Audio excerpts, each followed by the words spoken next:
Good morning, everybody. So I am doing my vegetable plants today. I got a bunch of buckets. I got this tower as well. I don't have too many plants, and I'm gonna get them over here by this part of the house here. Actually, gets really good morning sunlight, and I'm hoping I'll be able to get some stakes put in that the ground isn't too rocky, so I can run a net behind for my cucumbers and tomatoes. What you got? Cucumbers, tomatoes, strawberries, and then I got a new rosemary plant since I killed my other one. Uh, so let's get started. Okay, so I got my buckets, drilled some holes in them. Just make sure if you're using plastic buckets that they are food grade, because you don't want the plastic leaching into your plants. Um, and all right, let's get started. Okay, so tomatoes. Um, Tomatoes, let's see if you can see it all. So see how they got all the little hairs on there. So those are called air roots, and they're good for a couple of different things. So with tomato plants, um, they will put roots wherever they touch the soil, and that's because of those little um, air roots. Also, they the air roots will pull moisture out of the air for them.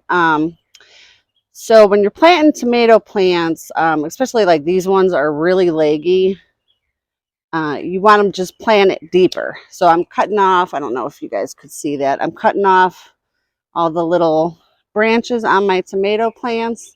And then, so I'll bury it. I'm going to cut that one off too. I'm going to bury it up to there, and then roots will grow out of this whole thing. And that'll help me too, because these are going to be root bound. So instead of having to worry about breaking up all the roots, it's going to put out a whole bunch more roots as well. And so that'll help it grow nice and big. So we got that one. Types of tomatoes I got this year. I got Purple Cherokee is a heirloom type. And I love the Purple Cherokee. It is so delicious.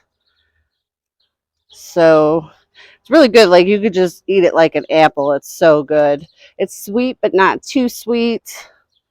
It's not necessarily good for salsas and stuff, but it is really good for sandwiches and burgers and stuff like that. Now, I found some stuff like that on my tomato plants, and according to the internet, it is a type of mold or something. I'm like, I've never seen mold that looked like that, but what do I know? I'm not a scientist. So I'm going to pull it off, and I'm cutting off all these again anyways, like I was saying. This is a big beef, so these are like the beefsteak ones that are also really good for slicing. They're a bit more acidic than the Purple Cherokee. And then what did I get? This is an early girl. So she's trying to grow so hard, and you see she is very sad, but she's going to be happier once I get her in.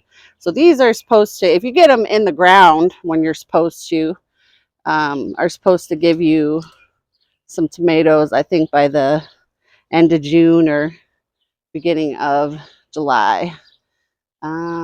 So I think that's pretty good. And I see something up here. And let's see, what am I looking at? There's a little buggy. I'm just gonna pull it off. Now tomato plants are really susceptible to diseases very easily. So if you're handling them with your bare hands, make sure your hands are clean. Otherwise, make sure you're wearing your gloves, especially if you're a smoker. You can give them a tobacco illness. All right, so I got my 3 tomato plants ready. Now I could technically cut off more of that, but that's gonna go pretty deep. Oops, sorry, it's gonna go pretty deep as it is. So that's gonna give some good roots. All right, let's go get these into buckets. Okay, so for my fencing, oh, there's a cat. The dog's gotta go crazy. I had a bunch of these heavy duty things left over from our temporary fence. So that's what I'm using. You can use all kinds of stuff. There's all kinds of different ways. And then this was like the first fence we put in. And so I'm going to use that. And you see, they weren't quite tall enough. So I found some random pieces of wood that were left in my brick piles from the demo and stuff. And I just zip tied them so that I could make it higher, because tomatoes are indeterminate. The big tomatoes are. You can get bush type. Those are usually like your cherry, grape tomatoes, stuff like that. They usually only get about like 4 or 5 feet tall, those ones. But the beef steaks and other types of tomatoes, those are indeterminate, and they will grow, 20 feet if they got weather and time to do it. So you want to make sure that you have enough high up. And then, so I don't need it on the bottom, because you got the buckets. So I'm going to do it up higher, and then that way I should be good and shouldn't have to do anything else. Okay, so I might need to go find some different wood. Okay, so I found some wooden stakes that were better, and I got the fencing up. I just gotta cut that part. So I'm gonna get plants moved over. Okay, so I got my 3 tomato plants planted and watered. That actually took me 3 hours, believe it or not. I had to go back and forth for a lot of stuff. But yeah, I feel like death now. So, and I'm allergic to the sun, and it got very sunny out. So I'm going to take a break, go hose myself in some arthritis cream, and see if I'm feeling up to doing this after dinner, hopefully. Otherwise, I'll do it in the morning. All right. Peace, love, and tomatoes. Meow.